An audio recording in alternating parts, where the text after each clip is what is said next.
My YouTube channel રામરોટીની રસોઈમાં હું હેમા શર્મા આપ સબનું સ્વાગત કરું છું। જો ફ્રેન્ડ્સ, આજે આપણે બનાવીશું દાણા મુઠિયાનું શાક। તો મેં તેલ મૂકી દીધું છે ગેસ પર અને આ અજમો નાખ્યો, થોડી હિંગ નાખીશું, થોડી સી હળદર અને આ આપણા દાણા જે આપણે ધોઈને સાફ કરીને મૂક્યા છે। ધોઈને આપણે થોડા ભીના જ નાખવાના જેથી કરીને દાણા એકદમ કડક ના થઈ જાય। તુવેરનું છે, તુવેરના દાણા અને મુઠિયાનું શાક બનાવીશું। આ થોડી સી 2 ચપટી જેટલું મીઠું નાખીશું અને એને સારી રીતે એકવાર હલાવી લઈશું અને 5 મિનિટ આપણે તેલ સાથે વઘાર સાથે શેકી લઈશું જેથી કરી દાણા આપણા ફિક્કા ના લાગે। દાણા મુઠિયાનું શાક તો આપણે ઘણી રીતે તમે બનાવ્યું હશે, ખાધું હશે, પણ એકવાર અમારી રીતે પણ બનાવીને ખાજો, ચોક્કસ તમને ગમશે। અને ફ્રેન્ડ્સ, દાણા મુઠિયાનું શાક સબ્જી અલગ અલગ રીતે એની વેરિએશન ઘણી હોય છે અને અમે બનાવીએ છીએ। આજે અમે તમને તુવેરના દાણા સાથે બનાવીને બતાવીએ છીએ પદ્ધતિ। હવે આગળ નેક્સ્ટ અલગ અલગ રીતે મુઠિયા પણ અને અલગ અલગ દાણા મુઠિયાનું શાકને ભૂલાતી વિસરાતી ઘણી બધી વાનગીઓ તમારી સાથે શેર કરીશું। ફ્રેન્ડ્સ, અમે એમાં થોડું પાણી એડ કરી દઈશું જેથી કરીને આપણે એને દાણા આપણા તાજા હોય તો 1 સીટી વગાડી લેવી, 1 વિસલમાં થઈ જશે અને થોડી વિસલ ભરી લેવાની અને જાતે સિજાવા દેવાનું। કુકર ઠંડુ થાય એટલે આગળ નેક્સ્ટ પ્રોસિજર કરવાની। પણ દાણા તમારા ફ્રીજમાં હોય 2-3 દિવસ તો એને તમારે 2 વિસલ વગાડી લેવી અને 1 વરાળ ભરીને બંધ કરવી જેથી કરી દાણા થીજેલા હોય તે સારી રીતે સિજાઈ રહે। દાણાને વિસલ વાગે છે ત્યાં સુધી આપણે મુઠિયાની પ્રિપરેશન શરૂ કરીએ। જો ફ્રેન્ડ્સ, અમે બેસન લીધું છે આટલી 1 વાટકી ભરીને અને આ ઘઉંનો રેગ્યુલર લોટ છે। બેસન પણ આપણું રેડીમેડ જ છે। મુઠિયા બનાવીશું એના માટે આ ભાજી છે, 1 વાડકો ભરીને, થોડો મોટો વાડકો છે એ ભરીને ભાજી છે। મેથીની ભાજી વધારે છે, એમાં થોડી 4-5 પાન અમે પાલકના બી સમારી લીધા છે, થોડા ધાણા અને થોડું લીલું લસણ છે। તો હવે આપણે લોટનો મસાલો કરીને મુઠિયાની તૈયારી કરી લઈશું। થોડી સી જરાસી હલ્દી નાખીશું, અડધી ચમચી, કાં ચમચી નાની છે। મીઠું નાખીશું સ્વાદ મુજબ,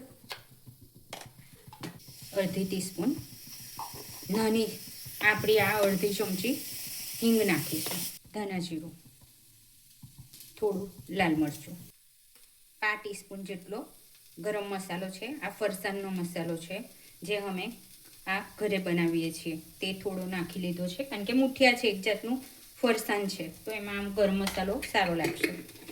લીલો મસાલો લઈશું, મરચાં છે લીલા, આ ધાણા, લીલું લસણ અને સૂકું લસણ અને આદું આ બધું વાટી લીધું છે અને હવે એ પણ થોડો લીલો મસાલો આપણે મુઠિયામાં એડ કરી લઈશું। પહેલાં મિક્સ કરી લઈએ।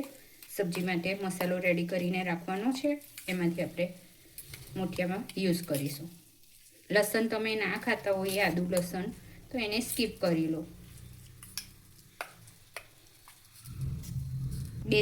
આપણી 2 ચમચી જેટલો લીધો છે મીડિયમ, 1 પિંચ જેટલો ખાવાનો મીઠો સોડા યુઝ કરીશું અને સોડાને એક્ટિવ કરવા માટે આપણે લીંબુ નાખીશું થોડું જોઈતા પ્રમાણમાં, બહુ નહીં નાખવાનું। 1 નાનું અડધું લીંબુનું ફાચડું હોય એટલું લઈ લેવાનું કારણ કે આપણે એની અંદર ખાંડ પણ યુઝ કરવાના છે।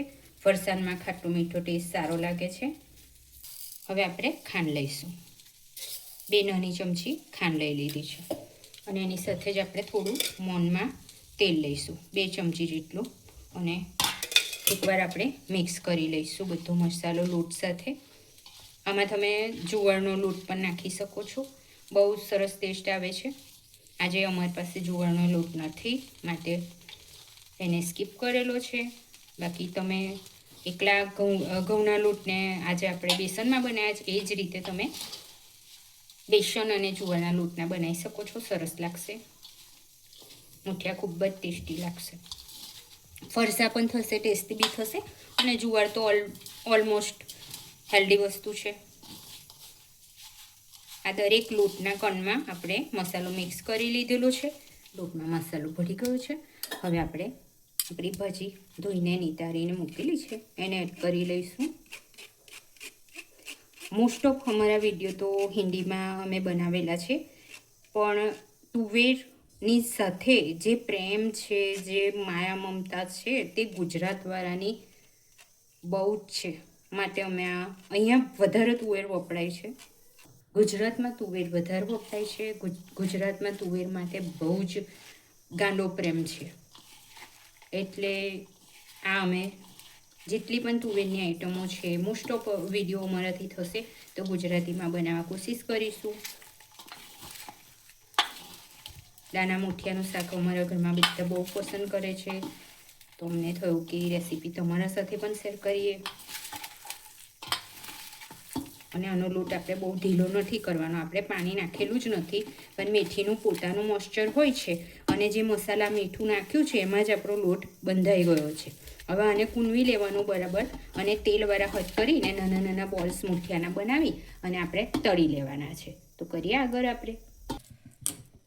જો ફ્રેન્ડ્સ, મુઠિયા બનાવતા તો આપણને ગુજરાતીને બધાને આવડે. ગોળ યા ફિર તમે આમ લાંબા જે રીતે પસંદ કરો મુઠિયા બનાવીને રેડી કરી લો. બધા જ મુઠિયા મેં એ રીતે રેડી કરી લીધેલા છે, જોઈ લો.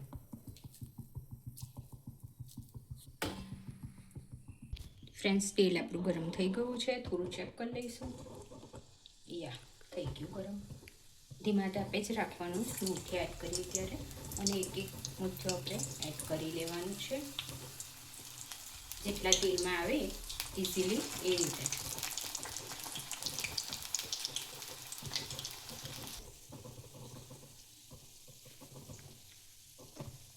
થોડો આપણે ગેસ હવે એની ગેસની ફ્લેમ વધારીશું અને એને મીડિયમ કરીશું.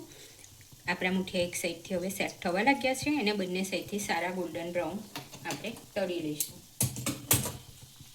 એક સાઈડથી સેટ થાય એટલે બીજી સાઈડ આપણે એને ફેરવી લઈશું. જોઈ શકો છો આપણા દાણા જેને વિસલ વગાડેલી છે, 2 વિસલ અમે વગાડી છે ને દાણા આપણા સિજાઈ ગયા છે. ઓહો, ફાટી જ ગયા છે. સરસ. જો ફ્રેન્ડ્સ, આપણા મુઠિયા થઈ ગયા છે એકદમ રેડી, ફર્સ્ટ ક્લાસ. જોઈ લો. હવે બીજા જે બાકી છે તે પણ આપણે આ રીતે એને ફ્રાય કરી લઈશું. તમે આને નાસ્તામાં આમ પણ યુઝ કરી શકો છો.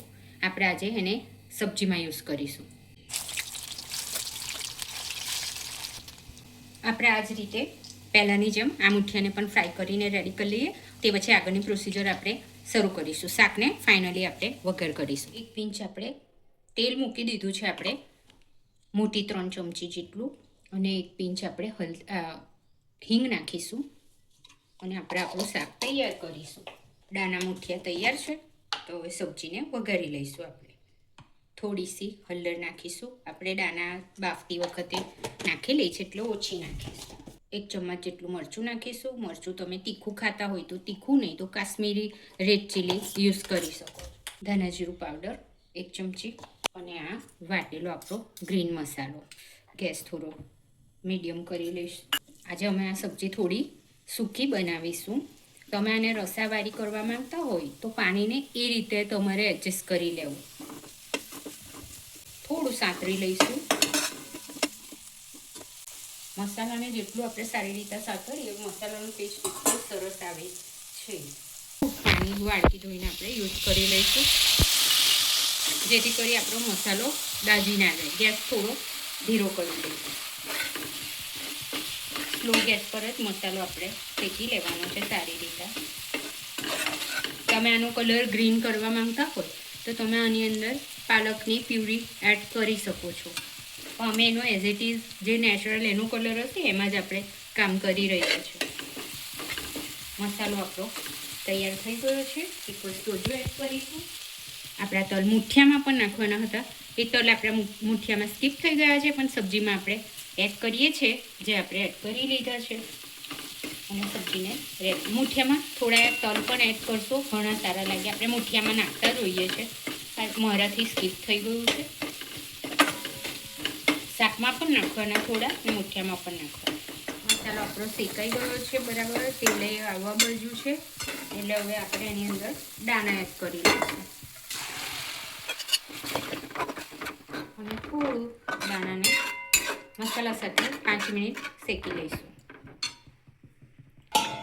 આપણા દાણા થોડા મસાલા સાથે શેકાય મિક્સ થાય એટલે આપણે આમાં આગળનું કામ કરીશું, મુઠિયા એડ કરીશું. ત્યાં સુધી એને ઢાંકીને થોડું થવા દઈએ. જોઈ શકો છો ફ્રેન્ડ્સ, આપણા દાણા મસાલા સાથે સરસ પાકી ગયા. હવે આ ટાઈમે બાકીના આપણા મુઠિયા છે તેને એડ કરી લઈશું અને સબ્જી રેડી કરી લઈશું. તમે નાસ્તામાં પણ મુઠિયાનો ઉપયોગ કરી શકો. એકાદ મુઠ્ઠીઓ આપણે ક્રશ કરીને નાખી લઈશું. બાકીના મુઠિયા એડ કરી લઈશું, જેથી મુઠિયા પણ આપણા મસાલામાં સારી રીતે ભળી જશે, મસાલો પી લેશે, પાણી પીને સરસ સિજાઈ જશે. ગેસ એકદમ ધીરો કરી લઈશું અને એને સિજાવા દઈશું. જોઈએ આગળ આમાં થોડી લાસ્ટમાં આપણે સુગર એડ કરીશું. કેટલી? 2 પિંચ જેટલી, કારણ કે આપણે મુઠિયામાં નાખી છે, બીજી કોઈ ખટાશ અંદર એડ કરેલી નથી, માટે કરીને આપણે સુગર એકદમ લાસ્ટમાં એકદમ જરા. જો તમને ના લેવી હોય, સ્કીપ કરવી હોય તો કરી શકો છો, અને જો નાખવી હોય તો નાખી શકો છો.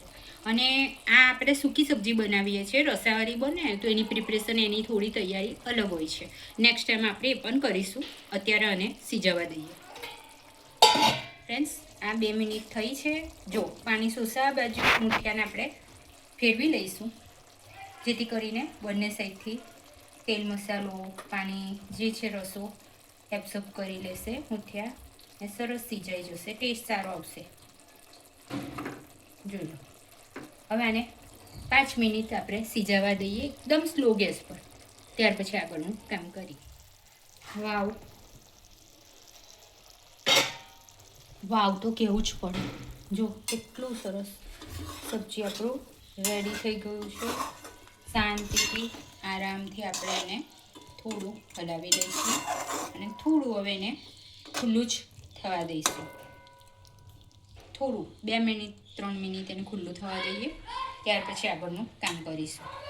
ફ્રેન્ડ્સ, આપણી સબ્જી તૈયાર છે. હવે આપણે એને બંધ કરી લઈશું, ગેસ ઓફ કરી લઈએ અને આપણે એને થોડા ઉપરથી લીલા ધાણા, લીલું લસણ નાખીને હલાવી લઈશું. થોડા ધાણા લસણ આપણે ઉપર ગાર્નિશમાં યુઝ કરીશું અને હલકા હાથે આપણે એને મિક્સ કરી લઈશું.